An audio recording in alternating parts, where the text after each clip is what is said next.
Here I am, Dr. Pradeep Kumar Khicha, Associate Professor, Department of Business Administration, SMB Government College, Nathdwara. Today, I will teach to you regarding debentures. मैंने अपने पिछले lecture के माध्यम से आप लोगों को कंपनी के ऋण लेने के अधिकारों के बारे में एक्सप्लेन किया था, boring powers of a company के बारे में बतलाया था। मैंने आपको कहा था कि कंपनी अपनी अल्पकालीन एवं दीर्घकालीन वित्तीय आवश्यकताओं की पूर्ति के लिए ऋण प्राप्त कर सकती है। ऋण लेने के लिए कंपनी व्यापारिक कंपनियों को गर्भित अधिकार प्राप्त होता है और गैर व्यावसायिक कंपनी के पार्षद सीमा नियम और अंतर नियम में से अधिकृत होने पर ही गैर व्यापारिक कंपनी के संचालक मंडल कंपनी के लिए ऋण प्राप्त कर सकते हैं।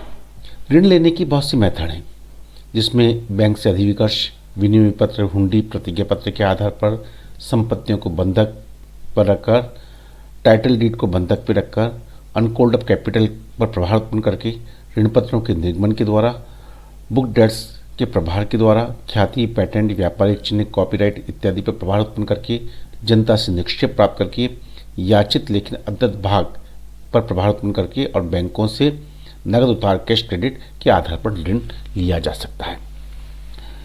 मैंने आपको पिछले लेक्चर के अंतर्गत एक्सप्लेन किया था कि अगर लोन की अवधि 6 महीने से कम की है तो ऐसी कंडीशन के अंतर्गत ये अल्पकालीन लोन माना जाता है और ये ऋण लेने के अधिकारों की सीमा में इसकी गणना नहीं की जाती है। किंतु कंपनी को जब मध्यमकालीन ऋण की आवश्यकता होती है, 6 महीने से अधिक किंतु 10 से 30 साल के मध्य की आवश्यकता होती है, तो ऐसी कंडीशन में कंपनी डिबेंचर्स, बॉन्ड जारी करके लोन प्राप्त कर सकती है। डिबेंचर क्या है? डिबेंचर शब्द की उत्पत्ति डिब्रे से हुई है। लैटिन भाषा का शब्द है डिब्रे, जिसका अर्थ होता है ऋणी होना, टू ओ। इस प्रकार ऋणपत्र का अर्थ है एक ऐसे प्रलेख जो कि ऋण लेने का कार्य करता है अथवा उसकी स्वीकृति प्रदान करता है। ऋणपत्र कंपनी के द्वारा दिया गया वो प्रलेख होता है जो इस बात का प्रमाण होता है कि इसके धारक ने उस प्रलेख में उल्लेखित ऋण कंपनी को दिया है। Debenture includes debenture stock, bond और any other instrument of a company evidence a डेब्ट whether constituting a charge on the assets of the company और नॉट। ऋणपत्र क्या है? ऋणपत्र के अंतर्गत हम ऋणपत्र स्टॉक को भी शामिल करते हैं अथवा और बॉन्ड को भी शामिल करते हैं। ये एक ऐसा इंस्ट्रूमेंट है जो इस बात का एविडेंस है कि कंपनी ने ऋण प्राप्त किया है, भले से कंपनी ने अपनी संपत्तियों पे चार्ज का मतलब प्रभार उत्पन्न किया है या जमानत दी है अथवा नहीं दी है, ये इस बात का एक प्रमाण पत्र होता है। डिबेंचर के अंतर्गत डिबेंचर स्टॉक को भी शामिल किया जाता है। Debenture stock fully paid up जब डिबेंचर्स होते हैं तो उसको डिबेंचर्स को हम डिबेंचर स्टॉक के अंतर्गत कन्वर्ट करवा सकते हैं। डिबेंचर की इन परिभाषाओं के बाद हम डिबेंचर्स की विशेषताओं का अध्ययन करेंगे। ये सर्टिफिकेट, डिबेंचर क्या है? डिबेंचर ऋणग्रस्तता का एक सर्टिफिकेट है, एक प्रमाण पत्र है जो कंपनी के द्वारा जारी किया जाता है। कंपनी की सार मुद्रा के माध्यम से सार मुद्रा लगाकर ये निर्मित किया जाता है, जिसमें इसके धारक के नाम का उल्लेख है। तो धारक या जिसके पास में ये है, क्योंकि अलग अलग तरह के डिबेंचर के संदर्भ में नियम अलग अलग हो जाता है, वो व्यक्ति कंपनी का ऋणदाता है, उस व्यक्ति ने कंपनी को ऋण दिया है और वो इस बात का प्रमाण है कि कंपनी उतनी राशि की से ऋणग्रस्त है।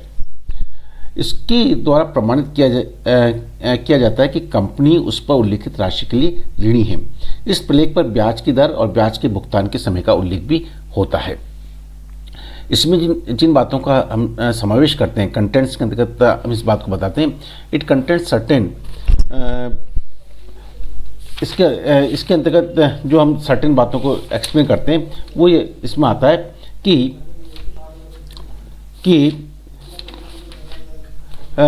कंपनी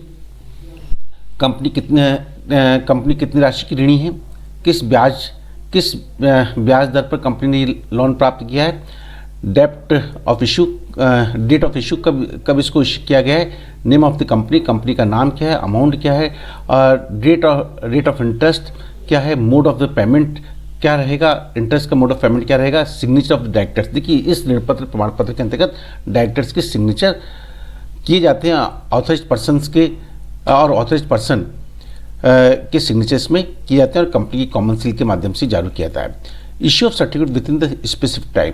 देखिए ये स्पेसिफाइड टाइम के अंतर्गत जारी किया जाता है। स्पेसिफिक टाइम कंपनी के द्वारा ऋण लेने के 6 महीने के भीतर भीतर कंपनी को ऋण पत्र प्रमाण पत्र अपने सभी डिबेंचर होल्डर को जारी करना होता है। इशूड इन द सीरीज, ये हो सकता है डिबेंचर्स कंपनी ने पहले भी जारी की हों, कंपनी ने पहले जारी की तो इनकी अलग अलग सीरीज हो सकती है। Debenture series A B C D, इस रूप में कंपनी सीरीज के अंतर्गत डिबेंचर्स अथवा बॉन्ड जारी कर सकती है। डेट ऑफ रिपेमेंट, इनमें डेट ऑफ रिपेमेंट कब कंपनी इसका रिपेमेंट करेगी। देखिए रिपेमेंट के बारे में नियम है, हमारे कंपनी विधान के अंतर्गत ये नियम दिया गया है कि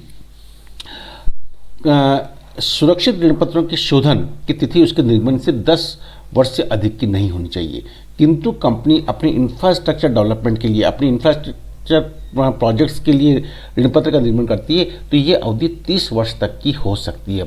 इसका अर्थ क्या हो गया, सामान्य रूप में कंपनी के द्वारा 10 वर्ष के भीतर उन डिबेंचर्स का शोधन करना पड़ेगा, उनका रिपेमेंट रिडम्पशन कंपनी के द्वारा किया जाएगा। किंतु कंपनी अगर किसी इंफ्रास्ट्रक्चर प्रोजेक्ट्स के लिए इस प्रकार के डिबेंचर जारी करिए तो इसकी अवधि 30 वर्ष तक की हो सकती है।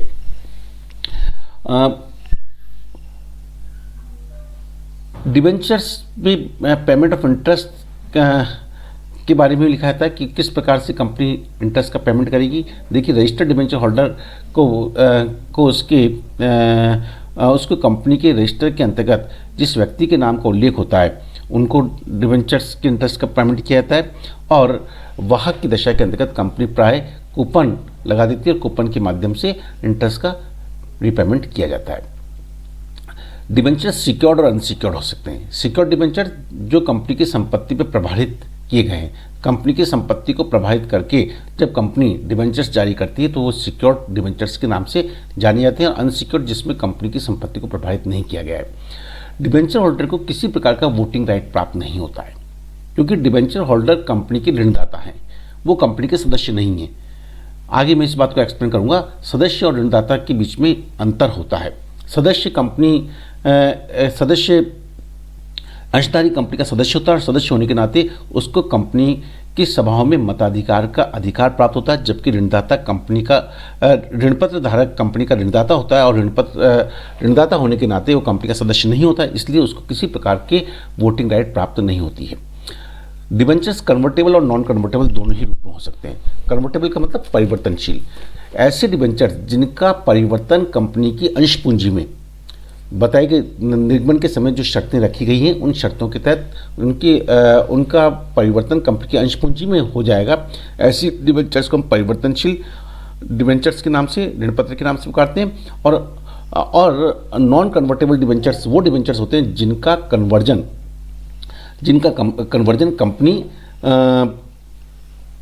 कंपनी अपनी अंश पूंजी में नहीं करेगी, अर्थात इनका कंपनी के द्वारा शोधन किया जाएगा, रिडम्पशन किया जाएगा। जब कंपनी डिबेंचर्स जारी करती है तत्पश्चात कंपनी को अपने अवितरित लाभों में से कंपनी को एक अकाउंट बनाना पड़ता है जिसको हम बोलते हैं शोधन खाता, ऋणपत्र शोधन खाता बनाया जाता है, रिडम्पशन अकाउंट बनाया जाता है, जो कंपनी के अवितरित लाभों से इसमें राशि को ट्रांसफर किया जाता है। प्रत्येक डिबेंचर्स के ऊपर मुद्रांक शुल्क लगा होता है। ये हो सकता है कि कंपनी डिबेंचर ट्रस्ट डीड बनाए, ऋणपत्र प्रन्यास की जब स्थापना करे तो उसी में एक साथ मुद्रांक शुल्क स्टैम्प ड्यूटी पे कर सकती है, अथवा प्रत्येक डिबेंचर के ऊपर कंपनी के द्वारा मुद्रांक शुल्क लगाया जाता है। ऋणपत्र कंपनी द्वारा निर्मित एक प्रमाण पत्र है जो कंपनी की ऋणग्रस्तता की अभिस्वीकृति प्रदान करता है, अर्थात कंपनी इस बात को स्वीकार करती है कि इतनी राशि से कंपनी ऋणी है। अब आता है काइंड्स ऑफ डिबेंचर्स, डिबेंचर्स के प्रकार। देखिए डिबेंचर्स विभिन्न प्रकार से जारी कंपनी के द्वारा किए जा सकते हैं। इसमें आता है रजिस्टर्ड डिबेंचर्स, जिसको हम बोलते हैं पंजीकृत ऋणपत्र। पंजीकृत ऋणपत्र वो होते हैं जिसमें इसके धारक के नाम का उल्लेख किया हुआ होता है, नंबर ऑफ डिबेंचर्स का उल्लेख होता है, डिबेंचर्स की जो राशि है उसका उल्लेख होता है, रेट ऑफ इंटरेस्ट का इसके अंतर्गत उल्लेख होता है। रजिस्टर्ड डिबेंचर होल्डर का नाम कंपनी के डिबेंचर रजिस्टर में या डिबेंचर इंडेक्स जो कंपनी के द्वारा बनाया जाता है उसके अंतर्गत उल्लेखित होता है। रजिस्टर्ड डिबेंचर होल्डर अपने डिबेंचर्स को जब ट्रांसफ़र करना चाहता है, इसका अंतरण करना चाहता है या हस्तांतरित ट्रांसमिशन किया जाता है, तो ऐसी कंडीशन के अंतर्गत कंपनी के अभिलेख में भी आवश्यक परिवर्तन किया जाता है। और कंपनी के अभिलेख में जिस डिबेंचर होल्डर का नाम लिखा जाएगा, कंपनी के द्वारा उसी को इंटरेस्ट का पेमेंट किया जाएगा। कंपनी के द्वारा रिपेमेंट भी उसी व्यक्ति विशेष को किया जाएगा जिसका उल्लेख कंपनी के अभिलेख में डिबेंचर होल्डर रजिस्टर के अंतर्गत किया गया है। दूसरा आता है बियरर डिबेंचर, जिसको हम बोलते हैं वाहक ऋण पत्र। वाहक ऋण पत्र में वाहक ही इनका स्वामी होता है। इसके स्वामी के नाम का उल्लेख ऋण पत्र प्रमाण पत्र में नहीं किया जाता। ऋण पत्र का हस्तांतरण केवल सुपुर्दगी मात्र से हो जाता है। वाहक ऋण पत्र एक विनिमय साधित प्रलेख माना जाता है। इनके धारक का नाम कंपनी के रजिस्टर में नहीं लिखा जाता है, इसलिए ब्याज एवं मूलधन का भुगतान वाहक ऋण पत्र धारी को ही किया जाता है। इस हेतु कंपनी ब्याज के भुगतान हेतु कंपनी इसके साथ में कूपन लगा देती है। फिर इसके पश्चात नेक्स्ट आता है मॉर्गेज्ड और सिक्योर्ड डिबेंचर, सुरक्षित अथवा बंधक ऋण पत्र। ऐसे ऋण पत्र जिन्हें कंपनी की संपत्तियों पर प्रभार प्राप्त हो सुरक्षित ऋण पत्र कहलाते हैं। ये प्रभार चल अथवा अचल हो सकता है। प्राय ऋण पत्रों को कंपनी की संपत्ति पर चल प्रभार से ही सुरक्षित किया जाता है।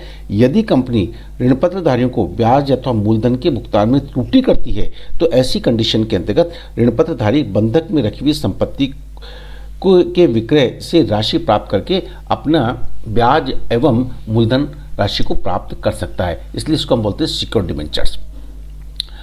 कंपनी के समापन के समय भी सिक्योर्ड डिबेंचर होल्डर को अन्य ऋणदाताओं की अपेक्षा पहले भुगतान प्राप्त होता है। अनसिक्योर्ड अथवा नेग्ड डिबेंचर्स वे डिबेंचर्स होते हैं जो जिस पर कंपनी की किसी भी संपत्ति को जमानत अथवा प्रभार उत्पन्न नहीं किया जाता।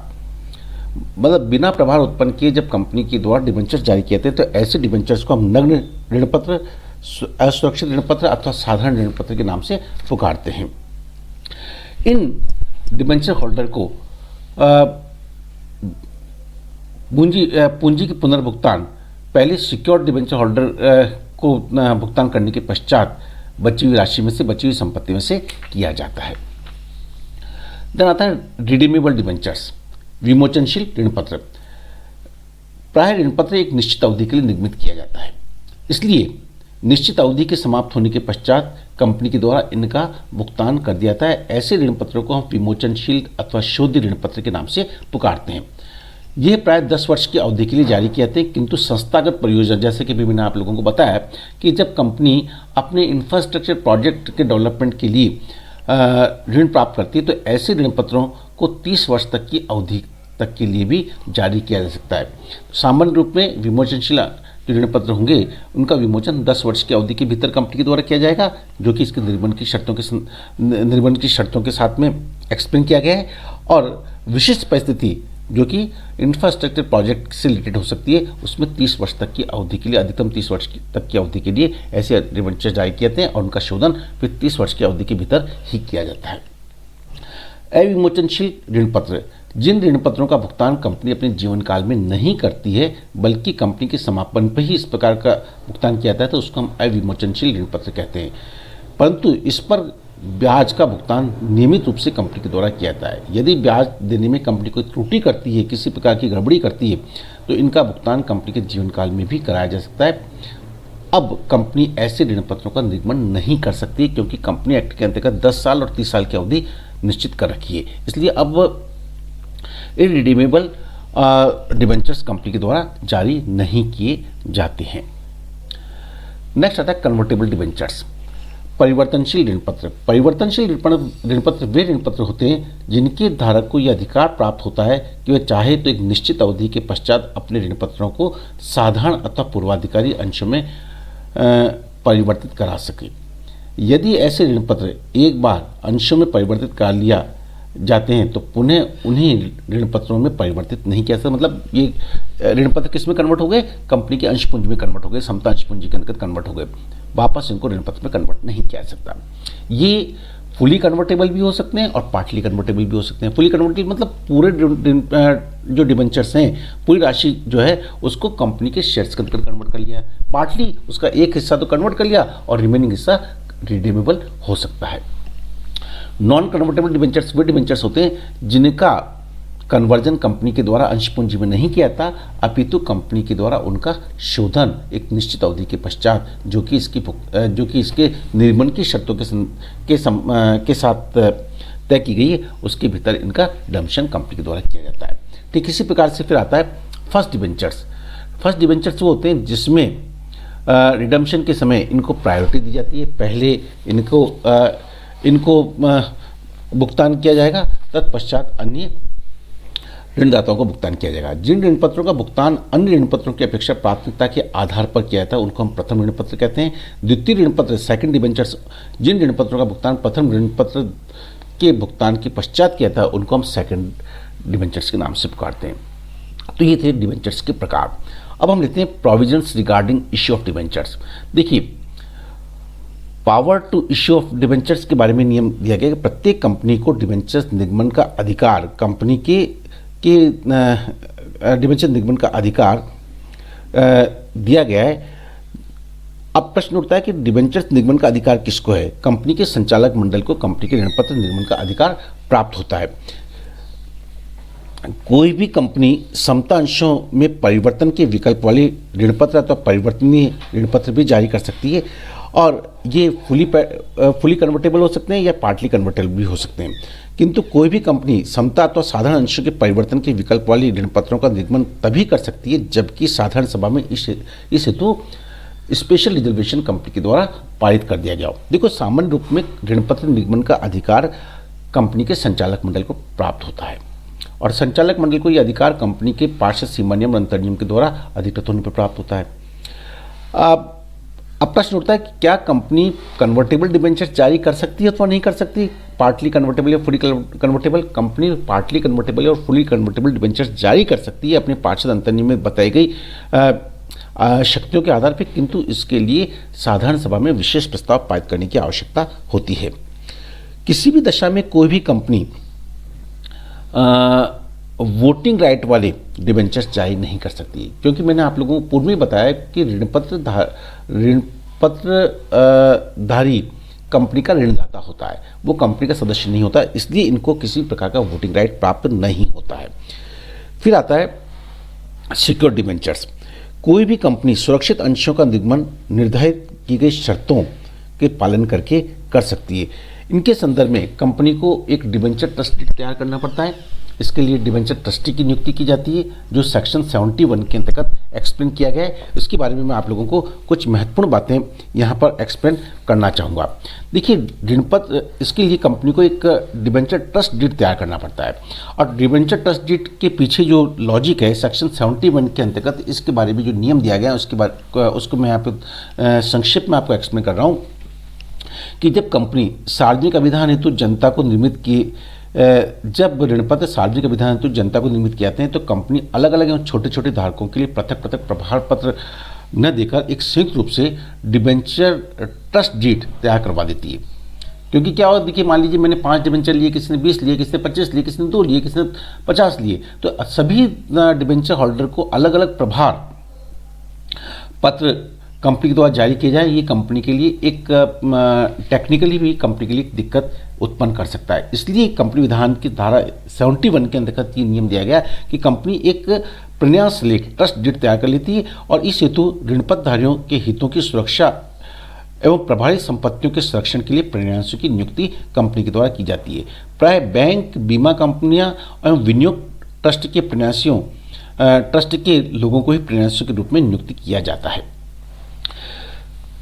कंपनी अधिनियम 2013 की धारा 71(5) के अनुसार कंपनी 500 से अधिक सदस्यों को ऋणपत्रों का निर्गमन करने से पूर्व एक या अधिक ऋणपत्र ट्रस्टियों की नियुक्ति कर सकती है। ट्रस्टियों की नियुक्ति के संदर्भ में प्रावधान ये दिया गया है कि ऋणपत्र प्रन्यासी ऋणपत्रधारियों के हितों की सुरक्षा करेगा। निर्धारित नियमों के अनुसार उनकी परिवेदनाओं, उनकी ग्रीवेंसेस जो भी हैं, उनका निपटारा भी उनके ट्रस्टियों के द्वारा किया जाएगा। ट्रस्ट डीड में कोई भी ऐसा प्रावधान जो किसी ट्रस्टी को क्षतिपूर्ति के दायित्व से मुक्त करता हो वो व्यर्थ होगा। यहाँ ट्रस्टी क्या है? ट्रस्टी पूर्ण सद्भावना के आधार पर वो ऋणपत्रधारियों के हितों को सुरक्षित और संरक्षित करेगा। इसलिए यहाँ पर ट्रस्टी किसी भी दशा के अंतर्गत अपने दायित्व से मुक्त नहीं हो सकता है। ट्रस्टी को सावधानीपूर्वक एवं पूरी संचेतना के आधार पर ही कार्य करना होता है। यदि ट्रस्टी को किसी भी समय ये प्रतीत होता है कि निहित संपत्तियां दायित्व निर्वहन हेतु पर्याप्त नहीं हैं, तो ट्रिब्यूनल को आवेदन करके कंपनी को भविष्य में इस संपत्तियों एवं दायित्व सृजित करने से रोकने के लिए आवेदन कर सकते हैं।